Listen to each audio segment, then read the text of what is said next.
Tucker Dennis, recovery coach here at Sunshine Coast Health Center in Powell River. Welcome back to our second part on setting boundaries. Today we're going to look at the 3 phases of boundary setting. And just to start off with, I want you just to stop and think about, when you're setting boundaries, that it's a process. And that, like all processes, it takes time and patience. So when you're sitting down to think about boundaries and to set them, you want to think about that it's 3 parts. So the first part is to clearly define what the boundary is. The second part is to actually establish the boundary, and that's through communication, as you'll read in the material. And the third part is maintaining the boundary. So that speaks to consistency. So if we go through the process of being clear, setting a boundary, establishing it, and then not following through, being consistent, then there's really no point, because then it becomes empty words. So another note is that boundaries are personal to every family, and each family must decide for themselves how their loved one's addiction is impacting their lives, and they have to decide what boundaries are appropriate for the family, and which ones can be realistically set and followed through on.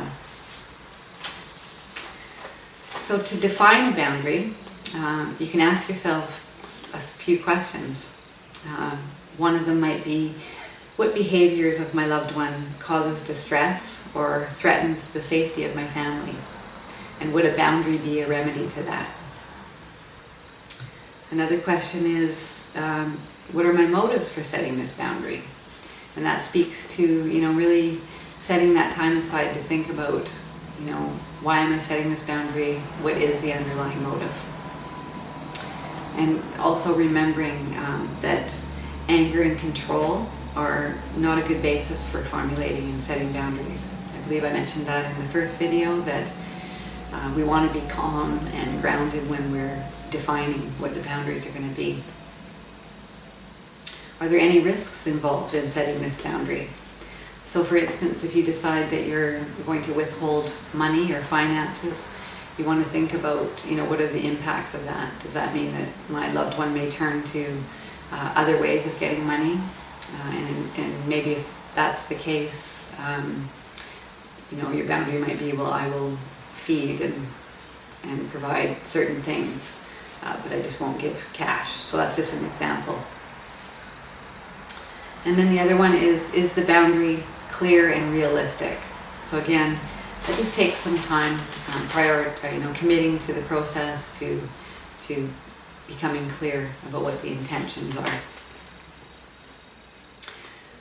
Another thing to note is just that, when we're changing anything, any dynamics of any relationship, we can usually expect some resistance. We all get used to the way our relationships work and how we are with each other in them. And when we seek to change that dynamic, usually being human, we resist. Okay, so just need to be aware of that, aware of and expect some resistance. So in closing, just remember that if boundary setting is new for you, that it will take some resolve, it'll take some practice, and just be gentle with yourself, and hold your vision of what you want for your family, for yourself, to focus on your own well-being, and continue on with it. So thank you for joining me for this series, and we'll see you again next time.